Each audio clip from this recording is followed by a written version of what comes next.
Because we're live. Be Yay. live. Hey guys, welcome in, welcome in. Welcome to the webinar. You know what? Can I turn I'm gonna try and turn the waiting room off so people can just pop in. Yeah, Yeah, yeah, that's what we want. Uh Feel free to drop something in the chat. Let us know you're here and where you are hailing from. You can also drop, I've got all the windows open, unfortunately, all the windows, all the windows. all the tabs. Um, so all kinds of things are going on. Um, so let us know if you're here. Um, I'm looking to see that we are live in all the places.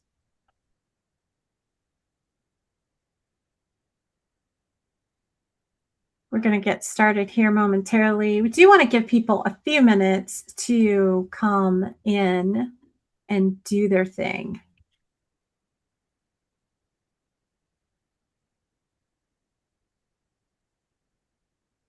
It looks like I flubbed up, but that's okay.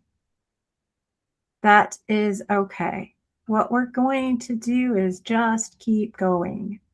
Absolutely. Hi, Miriam. Yes, if you guys want to come on camera, that would be fantastic. It's so good to see you, Miriam.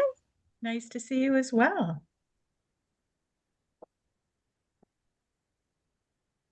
This meeting is being recorded. It's also being live streamed, so FYI.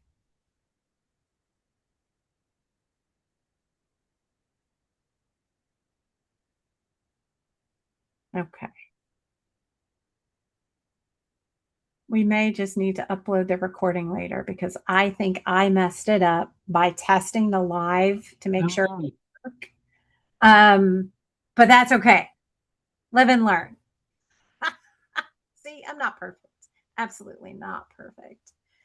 So now, Lisa, I'm looking for your bio so I can do your intro. I should have it right here in the event.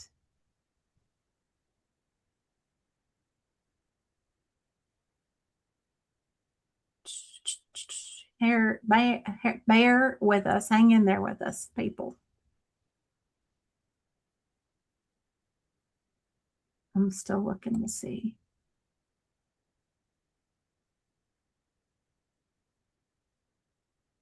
if we're live. Oh, it says we are. Cool. Okay, at least we're live on Facebook. So if you're on Facebook and you want to drop a comment, we will see it.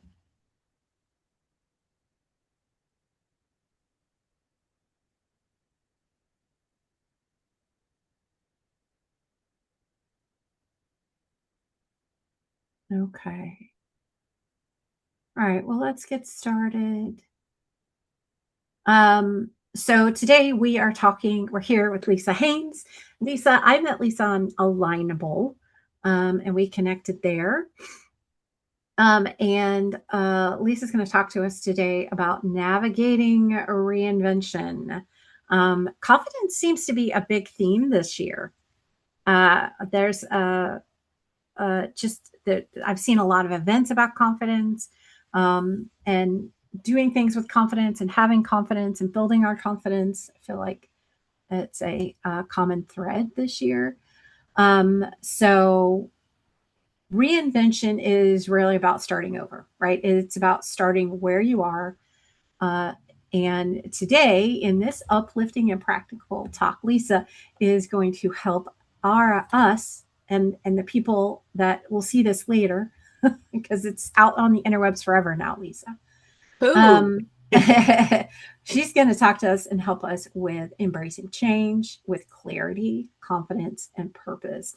So, whether you are transitioning into retirement or pivoting careers or entering a new season of life, Lisa is going to offer us a reassuring roadmap for navigating reinvention without fear or overwhelm.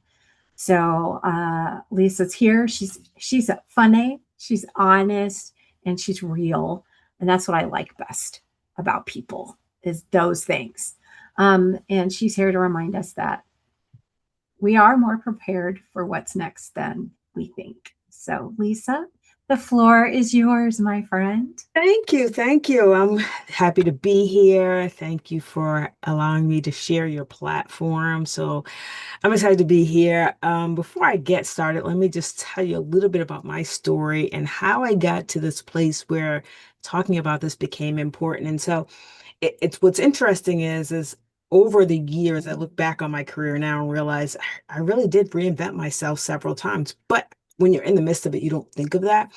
And it wasn't until after retiring when I thought really don't have solid plans as to what I'm going to do for the next 20 to 30 years that I realized I wasn't interested in a rocking chair or sitting on the beach, for the next 20, 30 years. I needed a plan. And so this reinvention idea came and I thought, well, I've been reinventing myself. Each different stages of life. And I think that becomes really important maybe to be more intentional about your reinvention and helping people be more intentional. So for the next few minutes, just gonna talk a little bit about this reinvention thing, and then I believe we're just gonna open it up to see if there's some questions. Yep. I will try not to be, longer than any one long State of the Union speech, but I will definitely try to try to be a little entertaining. It is hopefully going to be somewhat interactive. Don't know where people are watching from, whether you're live or whether you're here with us on Zoom. So would like to try to make it a little bit interactive for people. So let me see if I can get this to behave itself. Hopefully, can everybody see that slide? Um, Not yet. Not yet. Okay. That's not working. Hold on one second. Let me try that again. Um, I didn't hit the share button. That's good. All right, so let me find share on Isn't my. it fun dodging all the Zoom pop-ups and It is. I'm like, the floaties? things are Yeah. popping up, and I'm like, where did that go? That just disappeared on me. Okay, now we're going to screen one. That should do it. How about now? It is coming up. All Okay, right, we can from the see beginning, and it. you can see just one slide now. Correct. Excellent. We're getting there. Okay. Sometimes you have so many things going on. And as you said, all the windows open when you shouldn't. Mhm. So let's talk a little about reinventions. It's this new buzzword. I think it's being used a lot more. But what does it really mean to each of us individually? How do you know when it's time to reinvent? How do you know that it's your turn? And so I'm going to talk about that for the next few minutes, but I'd like to start with a quick poll to get a sense of where is everyone from a reinvention standpoint or where you are in the phase of life. So the poll will pop in a second, but here are the options for your poll. You're in a pause moment, means you're intentionally not moving. You just have decided this is a time when I want to just kind of be still. The second thing is you're stuck. I know something needs to change. I just don't know what that thing is. And so I'm trying to kind of figure that out. The third thing is drifting. Just you're just going with the wind. You don't really have a plan or a direction. You're uncertain, meaning you're aware that something feels off, but you're looking for some clarity. You're not quite stuck, but it's just kind of uncertain. You're searching, meaning you're actively figuring this thing out. Nothing has fallen into place yet, but you're actively. You're reinventing yourself. You're already in that stage. You're deliberately working to your next chapter.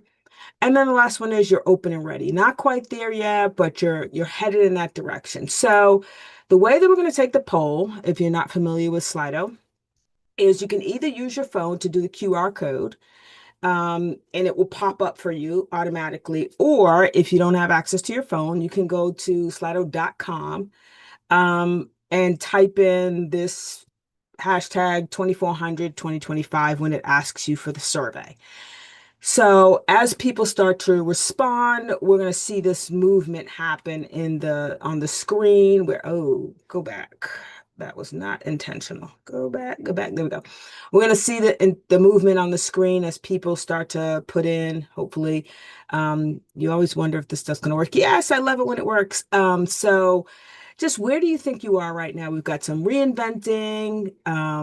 We've got some is anybody stuck? You're paused. Just a sense of where people are right now. I like to give a couple of seconds because it's not always easy to get through the rotations of getting on this thing to do it, but just want to get a sense of where people are. Are they in the reinventing phase? If they are, great. But some people, they're not quite there yet. They're Yeah. paused, they're stuck, they're drifting, and we're not going to give a lot of time because I know that we don't have a ton of time. So but these are the phases. So as people think about this, think about what phase are you in right now? And we're going to talk about why that's important to know the phase that you're in right now, because that's going to add some thoughts to where you're going to go in the future. And so you can continue to answer the poll. I can come back to it later. Uh, but right now we're going to just keep going because I need another exercise. So I want you to imagine that someone gave you $500,000 tax free. Like, you don't have to spend it, you don't have to pay any tax on it, but you can't just spend this on the rest of your life. Like, oh, I'm just going to live on it. You can only spend it on how you intentionally are going to design the next season of your life. But you got $500,000. And so some of the questions I want you to think about is what would you finally give attention and give yourself permission to do and explore? What's that thing that you're finally giving yourself permission to explore? What would you step away from or close out? Not because it's bad, but really because it just doesn't fit anymore. It's just not what you really want to do next. Who are you connecting with? I'm going to talk about that a little bit later, but who is the person you're going to say, here's my plan and here's what I'm planning to do. What are your thoughts about this? And then finally, what would you double down on? What is so important to you that you're just gonna, I'm going in, I'm gonna double down on that. So you've got your $500,000. These are the things that you're going to think about what you're going to do with your $500,000. And then I want you to keep that in mind because as you think about your reinvention, you've got to think about what's important to me in that reinvention. So how you're going to spend your $500,000 is going to play into what's important to you in the future. So I'm going to give you a really quick framework called Got This. The title of the session is You've Got This. And of course, why not have a framework that you can remember called Got This? So here's where we're going to go with this. G, ground where you are. That's what we just did. We grounded in where we are. When we decided whether we were paused or stuck or drifting, we grounded where we are. So we can stop fighting the transition and name where we are. The O stands for own your experience. Oftentimes, particularly as women, our past roles and our past jobs, we don't think of them as assets, and they are assets. The T is trust the process. So you're going to go through an iterative process with this reinvention. And so you just have to trust the process. You don't have to have a full plan. The T is tell a new story.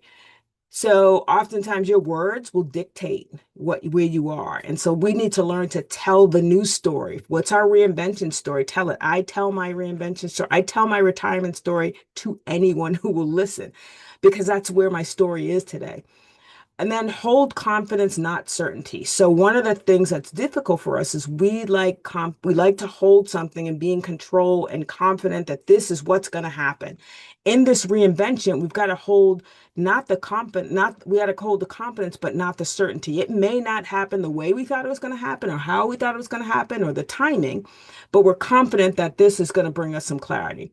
The I is initiate small moves. So momentum versus overthinking. If you're like me, you have a tendency to be an overthinker. You're just going to think about it for a long period of time, and action is not necessarily going to come immediately. So take small moves and then stay connected because reinvention is a team sport. And so, because of the time constraints, we are not going to go through all of these. We are just going to go through the G, grounded, the O, own your experience, the T, with the first T, trust the process, and then the S, stay connected. So that's what we're going to run through fairly quickly. I'm going to try to be honest to time. And so before let's talk about this idea of being stuck. We often use the word being stuck, and grounded isn't about making decisions. It's about understanding the landscape that you're standing in. And that's what we were trying to do before. Understand that landscape of where we were. And so when we ground ourselves, we often think we're stuck, but stuck has a way of becoming just a word that encompasses a lot of things. When the reality is, if you listen to people, they're not necessarily stuck. They're in the middle of something they haven't finished yet. That's not stuck. I'm not finished that yet. It feels stuck to me because I'm not finished yet. But the reality is I just need to finish off what it is. And that finish may be completion, but that finish could also be, I need to drop that. That's not for me. That I need to end that. And so it's not necessarily about stuck, but most of the time we are managing three different things at the same time. So we're either managing ending something, or we're managing emerging something, or we're managing pretending. So you can be ending, you can be, which is, it doesn't fit anymore. Even if you didn't choose it to end, but it doesn't fit anymore. So you may need to choose it to end, or it may end on its own because it doesn't fit. Emerging is something's pulling at you and you're not clear what it is, but it's saying, come away, like this, there's something new coming. And then pretending. Pretending is you're telling yourself, I don't have to make a decision. Everything's great. I'm just going to stay where I am. That last one is something we do in jobs all the time. We stay in roles, we stay at companies, we stay at doing things that we know it's kind of that space. We're over in that space, but we won't pull away from it. So if you're on the chat or even if you're on one of the live sessions, really um which one of these really resonates with you? Are you ending? Are you emerging? Or are you pretending? Somebody said I'm seeing the big one, then the small one on the side. So I have them switched. Let me switch them. Thank you. I have apparently switched the slides so that I'm not displaying the right thing.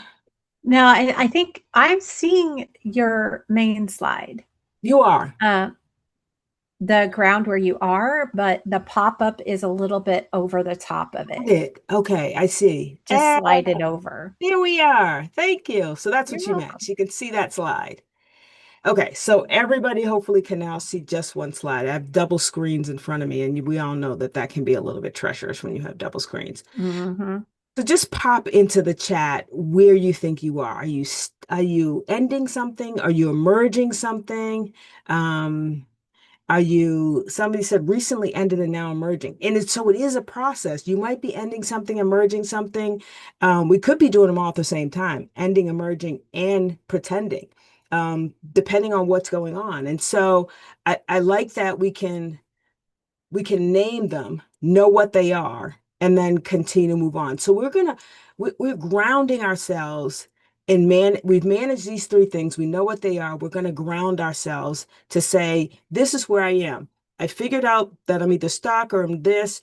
And then I'm also figured out that I'm ending, where I'm emerging, where I might be pretending. I have to give all that some thought because now I need to own my experience. And sometimes we ask ourselves, do I actually have what it takes to do what's next? So the reinvention part can be a little bit scary. Do I have what it takes to do what's next? And this phase is really important because it's about owning your experience. And so reinvention, it doesn't erase what you've done in the past. Most of us have really good histories about what we've done in the past. And so it doesn't erase it when you're trying to reinvent.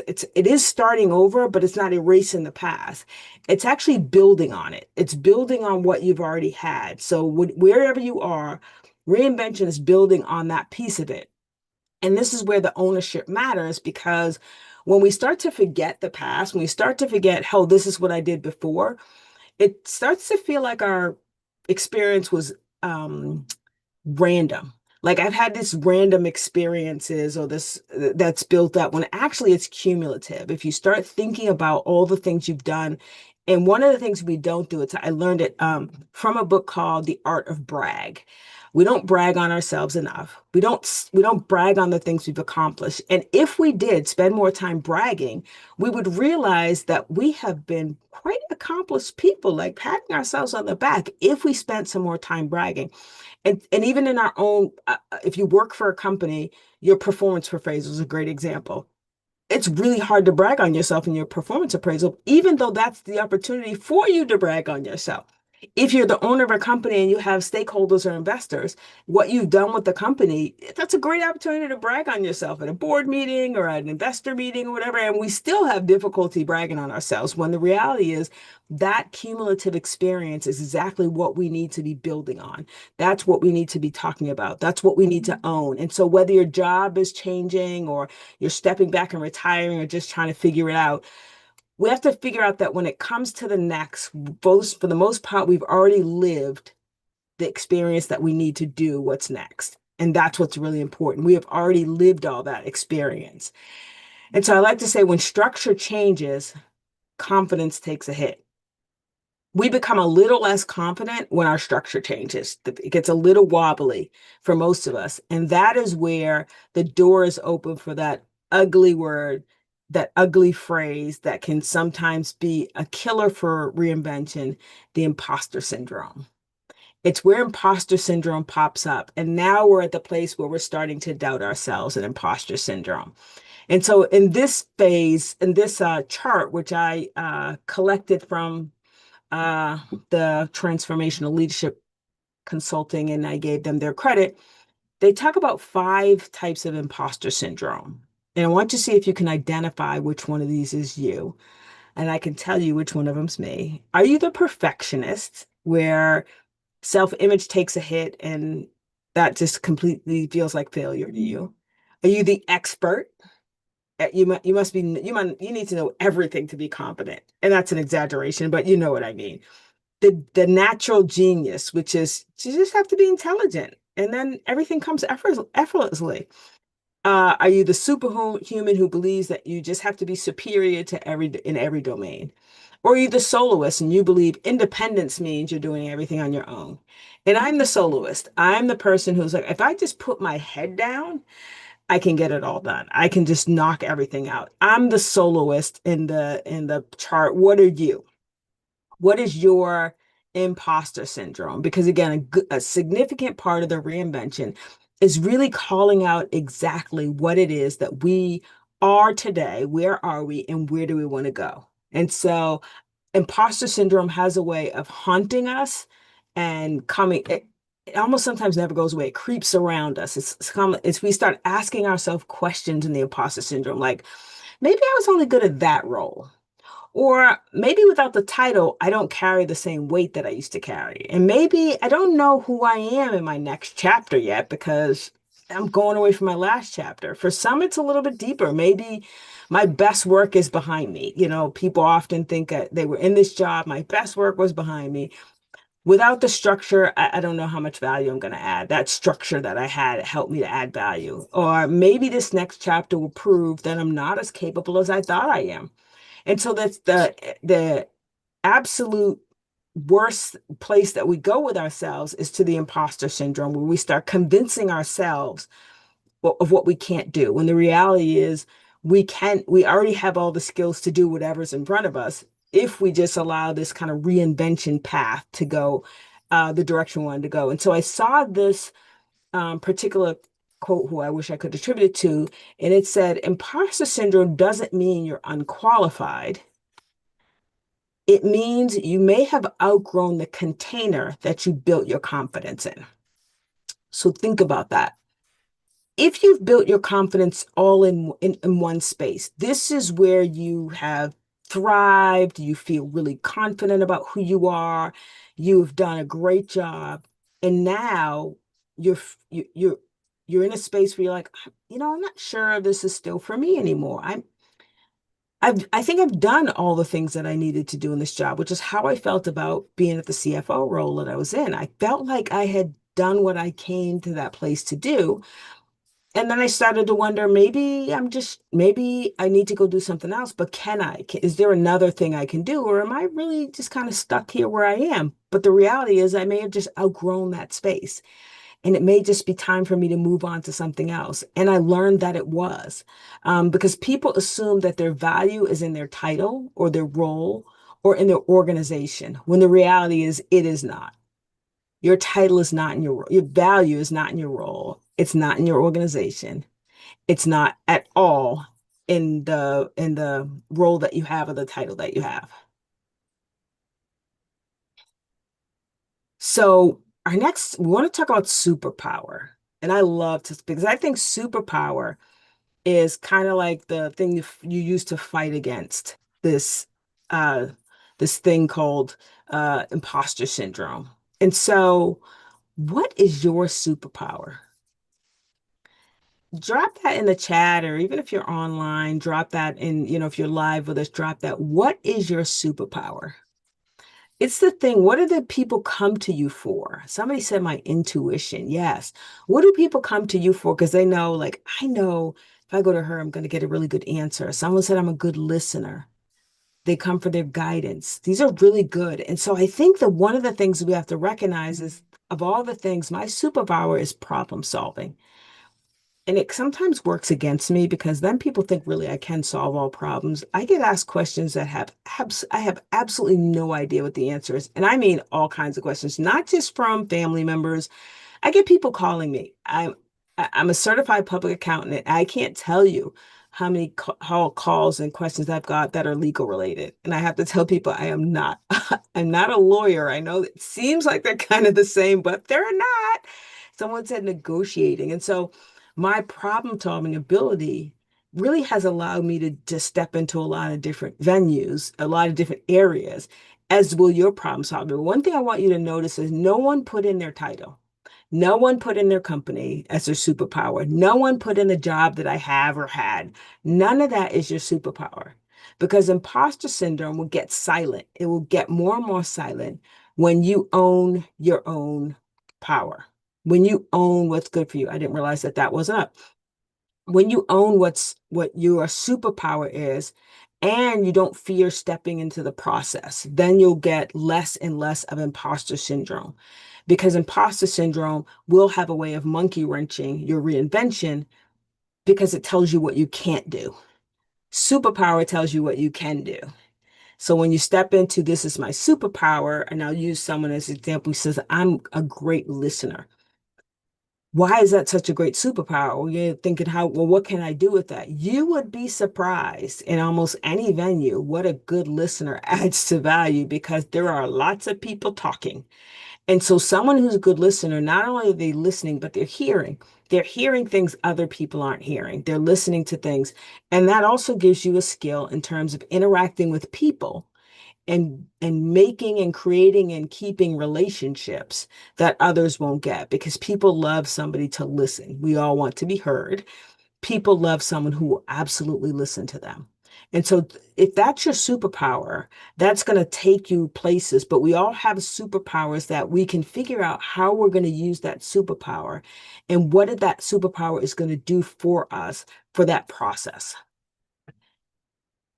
We're going to move on to the T, although I love staying down right here in this imposter syndrome because I think it's a really big topic. I think to your point, the confidence issue, lots of things about confidence, and I do believe that superpower helps you to combat the confidence issues. When I start thinking about not just one, but what are some of the other superpowers that I have? So trusting the process. Trusting the process is important. When I retired, which was last September, I had a sort of plan. So I knew that I wanted to do some executive coaching, and I knew that I wanted to spend a lot of time with my grandkids, and I knew I wanted to kind of relax, work out. That wasn't really a plan. And so I realized that I had to try some things. I had to adjust. And then because I'm a finance person, I created this pie chart. And the pie chart had all the things that I was going to do in retirement. And that was probably October, November that I created this pie chart. And then that pie chart has changed at least twice since then. Why? Because I started some things. Someone said, I love charts too. Julie, I love charts. But I started some things and said, I don't want to do that. I found out that there was some other things I thought I naturally wanted to do. Like I said, I'm going to come out and I'm going to just do fractional CFO work. That's easy for me. I can get that in. I'm a CFO. I realized that that felt like a job when I did one. And I was like, that kind of feels like a job. And I don't want a job. So I don't want to do that. And so you've got to try things and then you've got to decide you don't want to do it. And so that's part of the trust process. Trusting the process is try something, you don't like it. You didn't waste any time. You got information. Everything's a data point. So how do you get some more information? You try something and then it becomes a little easier as you grasp some more information. And so you don't get the clarity before you move. You actually get the clarity because you move. And so I got clarity because I started doing things, right? So I would get clarity because I started to do something that I hadn't done before. And so I tried something, I was like, all right, I want to do that. And then I tried something, I said, I really like this. And so when I was doing my certification for executive coaching, I ran into this thing called retirement coaching. I'm like, well, what is that? Because I had already been doing financial coaching. And this retirement coaching was the other side of the ledger, which is we plan for the financial side, but we don't plan for what am I going to do with 20, 30 years of my life. Well, that I started loving, decided to get certified in that. And then I wrote a book and then I was like, oh, this is great. This is fantastic. I love doing this. But had I not tried that, I don't think I would have done it, dove into it. And I actually got it from a colleague who's on a board with me. I actually got it from him and he said he was doing it. I was like, I never heard of that before. He was like, yeah, it's really good. It's a really good thing. So I love doing it. I love talking to people about their journey and what's next for them. And that's the part where I think we get stuck. We start thinking too much. And so you don't trust the process when you just think harder. We overthink, most of us overthink a lot of things. And that's not trying it, that's just overthinking it. What happens if we actually try it first? Take that step. It's a little dangerous and stuff, but take the step, try it, gather some data, didn't like it, try something else. You trust the process by moving and learning as you go. So do something, trust the process, try again, don't overthink it. You didn't succeed, you got new information. All of that is valuable. We like to categorize it as failure, but it's not failure. It is gathering new information. And so once we trust the process, then I'm going to jump, there's obviously steps in between, but the last one I want to talk about is staying connected in our last few minutes. For the soloist like me, isolation feels like productivity. I'm getting a lot done. I'm like sitting in the corner in the booth and I'm getting a lot of things done. But it actually delays clarity because I'm in my own head all the time. I'm bouncing it off of no one. And I'll give you an example. When I first retired, I told myself I would take 6 months off. But in order to take 6 months off, you actually have to give yourself permission to take 6 months off. I didn't give myself permission to take 6 months off. And so when I retired, I started doing everything. I was taking courses, I was just doing all this stuff. And so my executive coach, who still talks to me, said, hey, we need to catch up. I need to know what's going on. And so I told her, and she said, what are you doing? And I was like, everything. And she said, I thought we agreed that you're going to take 6 months off. I said, I know, I don't know what happened. She said, all right, let's go through everything that's on your plate and everything you're thinking about doing. And let's talk about this. And so I needed that other person to help give me clarity because I was running at a rapid pace. Why? Because I had come out of a job that was, a C-suite job, always moving, expecting to be busy. And then when I hit retirement, I wasn't ready for, hey, slow down. Even though in my head, I thought I was going to be ready for slow down, I wasn't. And so trying to figure out it alone is really the hard way. If we would actually get somebody or someone's to do it, it would be easier. And so that's why I've tried to, I'm trying to work to create, networks of people who are in this phase of stepped out of this, job with the title, stepped out of owning my own company. And now I'm really feeling like I don't know what to do now that I'm retired. And so people go back to work. And I'd like to minimize the number of people who go back to work by doing this. But it's a networking thing because support isn't weakness, it's really strategy. And so to have good strategy, we need support. we need to have the support around us. And so the question I have is, who knows what you're navigating right now? Like, who in your world, who in your universe are you talking to about your navigation? Because if you don't have that person, those persons that you're talking to about your navigation, you're kind of hanging out there alone and figuring it out when the reality is somebody else is also figuring it out too. And so you can kind of connect with them. And so if your answer is no one, that's not a failure. It's just more information for you. It's data for you.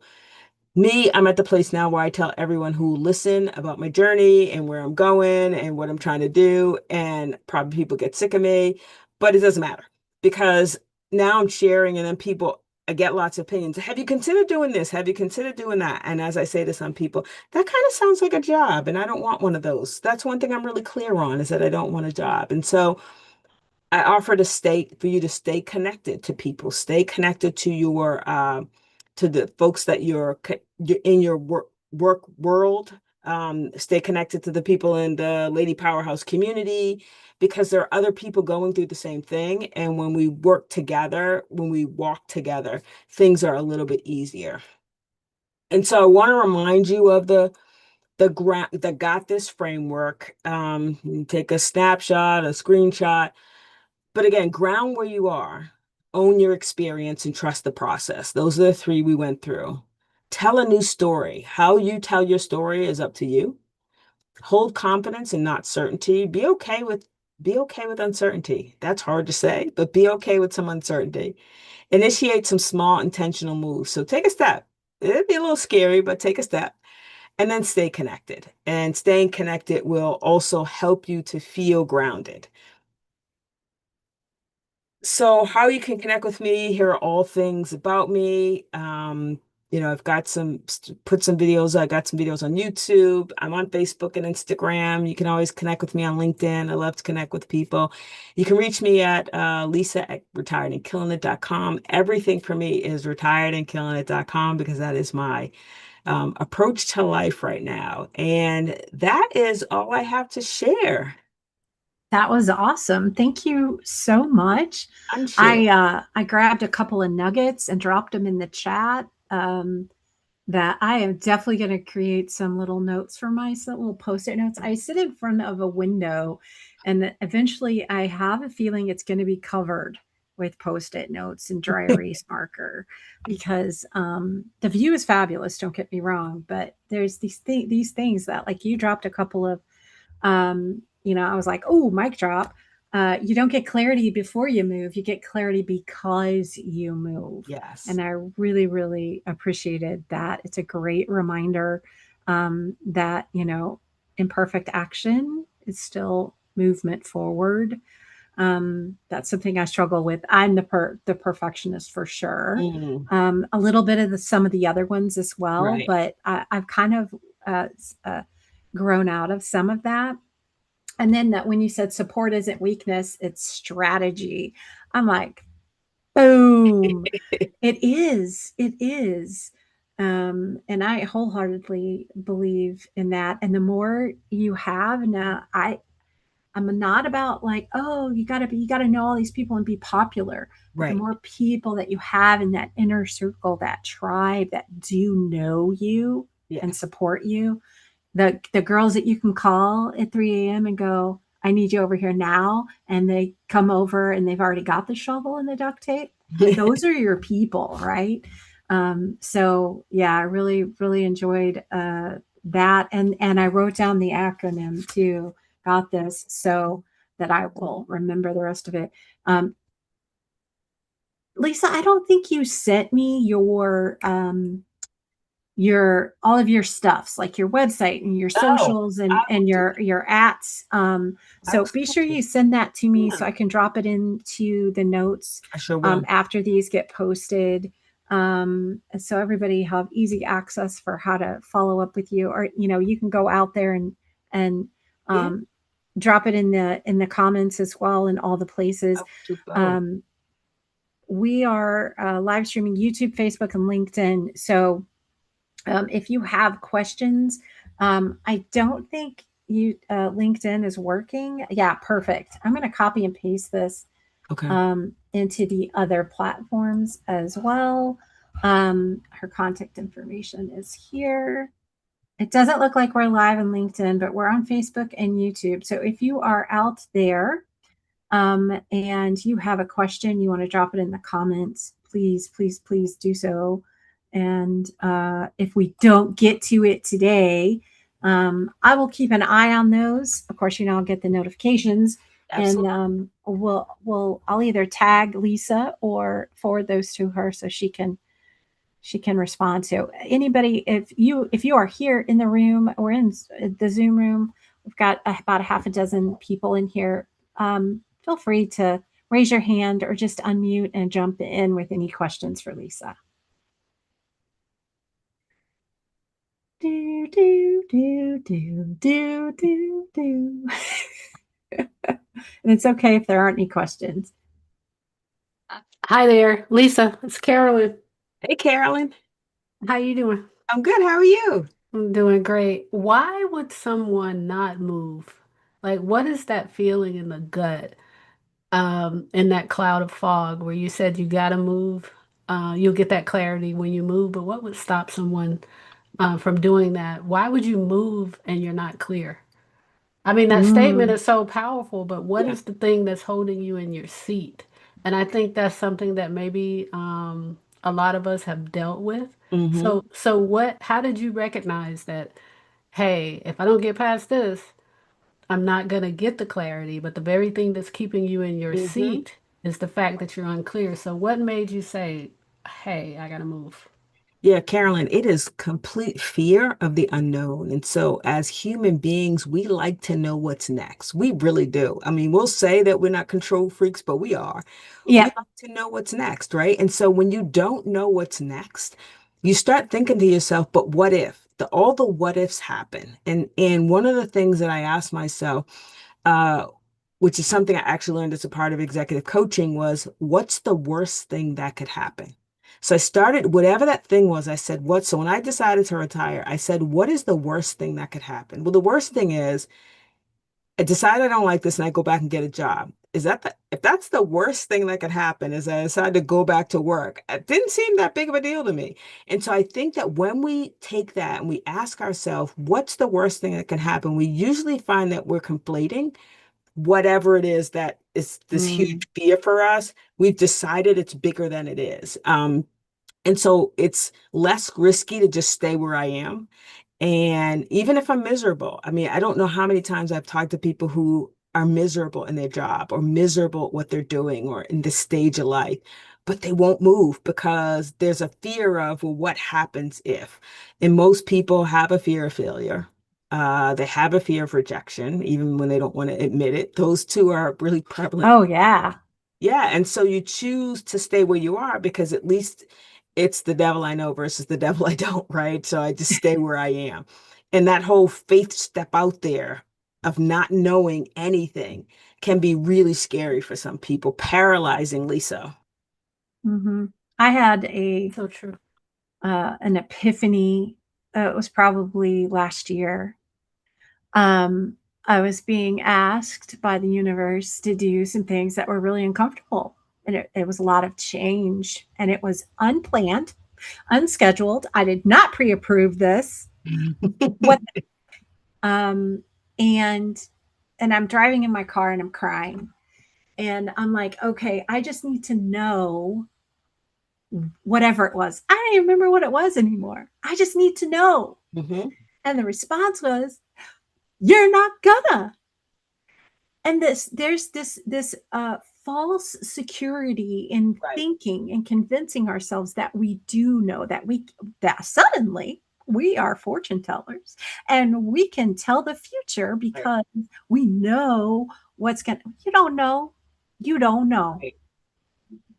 And you do sometimes not know actually knowing would not make the us go in the benefit. direction we think it would, right? So if you Mm, think about things that have happened to you in the past, if you'd have known not the end, but what it would take to get to the end, you certainly wouldn't have gone down that road. You're like, I'm not going right. down there. That's not So easy. true. So true. So true. Yeah. I mean, that was my epiphany last year, and it was pivotal.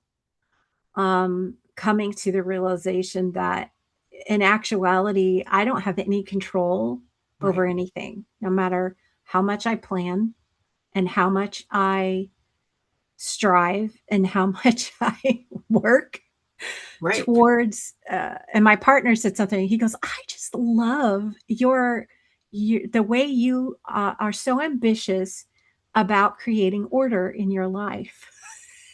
You're so passionate." And it's because I'm trying to control, Right. right? I'm trying to control what I can.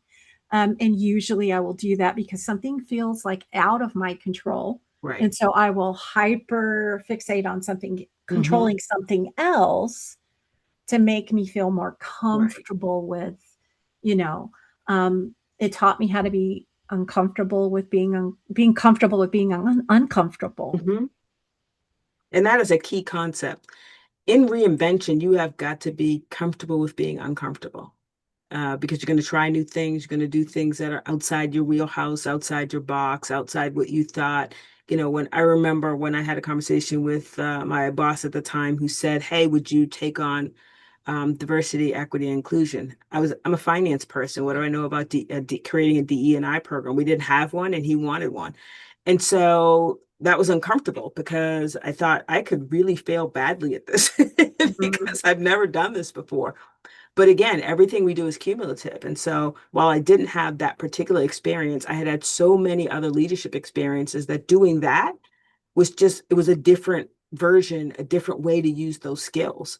And I think that's what's important to recognize is that most of us have the skills. You're just going to use them in a different way for whatever it is that's in your next phase of life. Yeah, absolutely. Carolyn, fantastic question. And if you have any Absolutely. more, I'd love to hear them. Anybody else? Miriam, Joy, anybody? Hi, this is Hello. Cynthia. Go ahead, Cynthia. No, and I was just going to say that, first of all, Lisa, thank you for the topic today. Thank you for that. Got this. I'm actually kind of in a transition as well and stepping out on faith after having been working, for a company and in an Hmm. occupation for the last 30 plus years. I've decided to kind of step out, launch my own business, and get into some areas that are different. And so, like you said, it really is about stepping out on faith. And I've come to the conclusion like, I don't know exactly what's going to happen, but that's fine. It's part of the trust, right? Trust in the process. And my question is, how do you um, reinforce that to yourself at times when when you're sitting by yourself and you're thinking about all of this and you're saying, I mean, I am trusting the process, but sometimes that little hint of, Hmm. fear comes in and you're like, okay, I am trusting, but it is the unknown. And so, but I'm still moving forward regardless. Yeah, thanks for the question, Cynthia. First of all, congratulations. I always congratulate people when they say they're leaving corporate and doing their own thing because while it is hard work, it's so rewarding to do something you've always dreamed of doing. And one of the things that I've learned is to get myself small wins when I'm feeling that kind of discouraged, when I'm feeling that self-doubt. I'll try to get a small win or celebrate a small win. And a small win is, the fact that you got your website up or that you registered your domain name or any of those things. It's like, okay, I got something accomplished today. So I try to go for the small wins. I'm a checklist person, type A. So when I have like three things and I check them all off, I'm like, yay for the day. I'm like, can celebrate myself.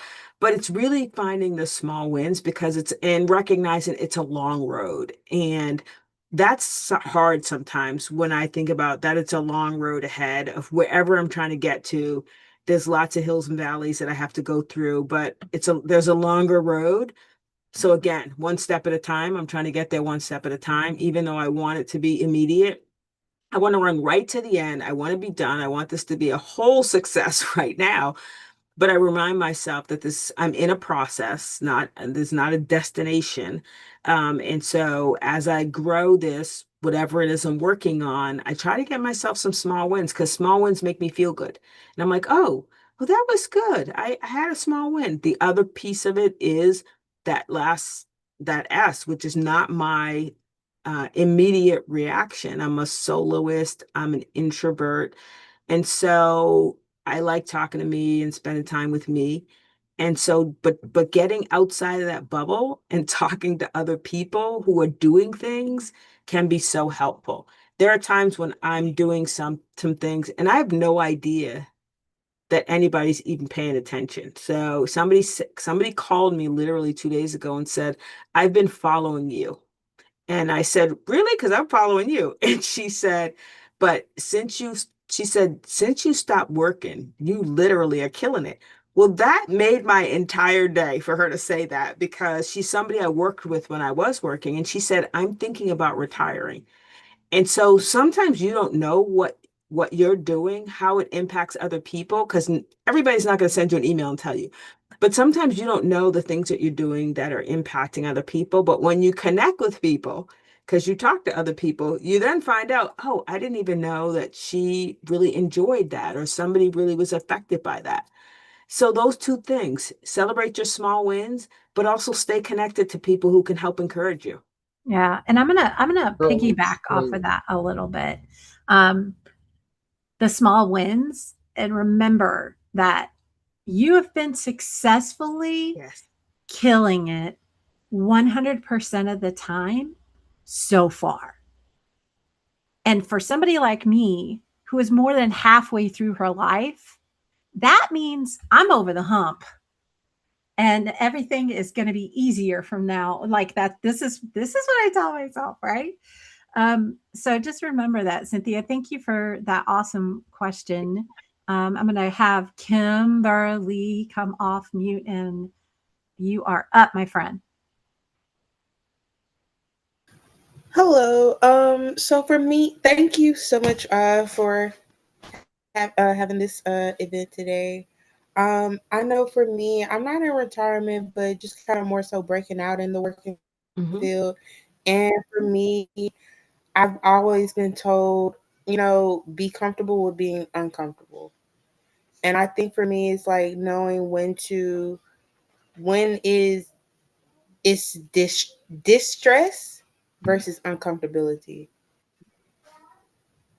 That's actually a really good question. So, first of all, you have to know you. What stresses you versus what makes you uncomfortable. So, part of that is knowing who you are. But quite frankly, there is a bit of stress in being uncomfortable. They are not disconnected. I'm just going to tell you that right now. They are not disconnected. You will be stressed because you're uncomfortable. Now, there's also a level of uncomfortability that you can handle, and there's a level of uncomfortability that's stressing you out. You don't want to go to the point of uncomfortability where you're totally stressed out about it, you're not sleeping and all of that kind of stuff. That's probably beyond the level of uncomfortability that you want to be at. But let me just give you an example of the uncomfortability I'm speaking about. When I first started my job at the Mortgage Bankers Association as a chief financial officer, one of the requirements of that job is way more cocktail parties than I would like to attend ever in my life. As a introvert, I just don't like, and I don't drink. So I had to stand around with a ginger ale in my hand for hours at a time. That is super uncomfortable for me. Did it stress me out? A little bit because it was putting me in an environment I didn't want to be in because you have to stand around talking to people, right? Like, so not that they're bad people, they're really nice people. But what it forced me to do was it forced me to learn the skill of how to be in that environment and still be myself. And so, did it stress me? It did, because it was not something that was comfortable to me. But I had to stay in there in the uncomfortability until I developed the skill that it was no longer uncomfortable for me. And so, if you find yourself in an environment where it's stressing you so much that you're not making any progress, you're not becoming any more comfortable, you now have to wonder, is this uncomfortability or is this just the wrong thing? Because uncomfortability says, I don't really want to do this, or this makes me feel not like I would like to feel, but I know that I can do it. I just have to put some effort into it. And so I had to learn how to navigate these back to back. There was one conference where there were literally three cocktail parties in a row. And I learned to navigate those three cocktail parties in a row my way. So that meant that I wasn't going to be the social butterfly who went around and talked to every single person in the room and said hi to everybody. But I did maintain 3 to 4 conversations in small groups or one-on-one because I can do that and I can do that easily. And I learned how to connect with people and what kind of questions to ask. I learned very quickly people like to talk about themselves. And so all I needed to do was probe them about them or their job. And I really didn't have to do any other work after that. So I learned techniques. That's how I knew it was just me being comfortable with being uncomfortable. If it's totally stressing you out, you've got to ask yourself the question, is this the right thing? Because it's really stressing me out and it shouldn't stress you to that degree.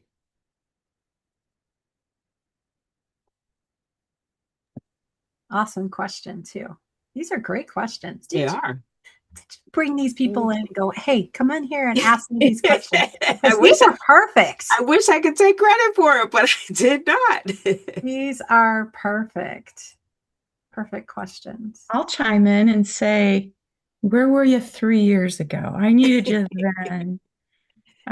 This is Still like working like a crazy person. this is my third change in life. I'm a realtor. I moved from Michigan to Florida. Okay. So I start all over I again live in Florida. in a new market. And so yeah, it's been crazy. And then 1990 was my first major change. I had a baby and didn't want to put him in daycare and go back to work. So I started my own dental laboratory Ooh. and did that for 25 years and then went into real estate. So yeah, I'm at that point where I'm looking toward retirement, but this is the first time I've not been able to put a 3 to 5 year plan together. So it's like I'm at this point where I'm not sure where I'm going yet from here. I know what I'm going to do today. I know what I'm going to do tomorrow, Right. but a few years from now, I'm not sure. And that the good thing is that you already know you may not have a 3 to 5 year plan that fits. You may only have a 1 to 2 year plan, Yeah. and then another 1 to 2 year plan. And then after that, you're like, okay, now I need maybe a bigger plan. But you're still at do I want to create new markets for myself here in Florida with a No. buzzing economy? And that's really important to know. It's funny because it's the Yeah. question I asked myself before I retired. I was thinking it's time to do something else. And then the question I had to ask myself is, do I want to start all over at another company? And the answer was no, I don't. I don't want to start all over. So that's a really important question to ask yourself. Mhm. Thanks, Well, Miriam. you have my information. You feel free to reach out to me anytime. Awesome. Thank you. Yes. Thank you, Lisa, for I extend this invitation to a lot of people, and there aren't that many that step up to the plate. So thank you for doing that, because this Sure. information has obviously been beneficial, and there are people in the room that have found value. And I think that you'll find that after people have watched the replays, we'll be getting comments and questions for quite a while, I think, because this doesn't this feel really relevant right now? It's really relevant to me, and Yeah. I'm not even in the working industry. I'm not like technically working, but it's still so relevant to me. Yes. I think for some reason I've met so many people over the last just few months that are transitioning Mm-hmm. in some way, shape, or form. So maybe not necessarily going from corporate to, running their own business. They just want to retire and enjoy life. Mm-hmm. And then then they figure out, well, that's kind of like boring Yeah. sometimes. Like Yeah. I still want to have something Exactly. to give back. How can I continue to be Yes. of service and give back to the community, or create the extra income to do the extra things or whatever. So Super relevant, valuable conversation today. Thank you so much, Lisa, Thank you. for coming in and giving us sharing your wisdom. And I think I'll still be pulling some awesome nuggets out of this later. And she dropped all of her information in the comments, but I'll make sure we go in and update links and things like that once the recording is saved and all of that good stuff. And we'll be promoting this, both of us, to our channels. So thank you all for being here today. Those of you who are attended in Zoom or are watched on Facebook or YouTube, or I don't know if it happened in LinkedIn, but thank you we'll for get it being to here and LinkedIn spending too. this time with us. Yes. And stay tuned.